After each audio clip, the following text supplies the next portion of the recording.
Hi friends, இந்த வீடியோவில் குட்டி பாண்டா செய்கிற சாட்டையை பார்க்கலாம். இன்றைக்கி வந்து சாரு வந்து இட்லி பாத்திரத்தில் தான் விளையாட ஸ்டார்ட் பண்ணியிருக்கிறாரு.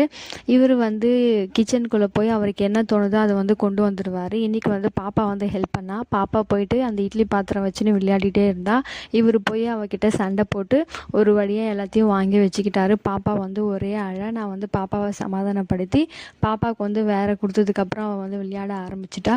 இவர் பாருங்கள் இங்கே பண்ணுற வேலையை.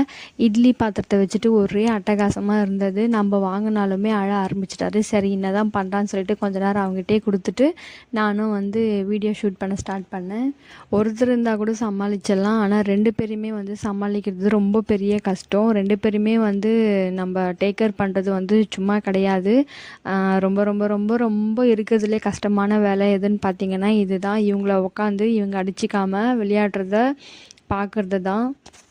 இப்போ குட்டி பையனுக்கு வந்து ஸ்நாக்ஸ் கொடுக்குற டைமு. இதை எடுத்துகிட்டு வந்து வச்ச உடனே சாருக்கு வந்து அந்த பிளேட்டில் எதை ஃபஸ்ட்டு எடுத்து சாப்பிடணும்னு தோணுச்சோ அதை எடுத்து சாப்பிட்ருவான். நம்ம கையில் எடுத்து கொடுக்கணும் அப்படிங்கிற அவசியமெல்லாம் கிடையாது.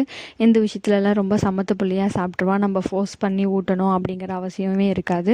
அவ்வளோதான், இன்றைக்கி பசங்களோட டைம் வந்து ஜாலியாக ஸ்பெண்ட் பண்ணியாச்சு. ஆனால் பாப்பா வந்து அப்படி கிடையாது. எதுவாக இருந்தாலும் நம்ம ஃபோர்ஸ் பண்ணி கொடுத்தா தான் சாப்பிடுவா. அவ்வளோதான் இன்றைக்கி. நாளைக்கு வேறு ஒரு மினி விலாகில் பார்ப்போம். டாட்டா.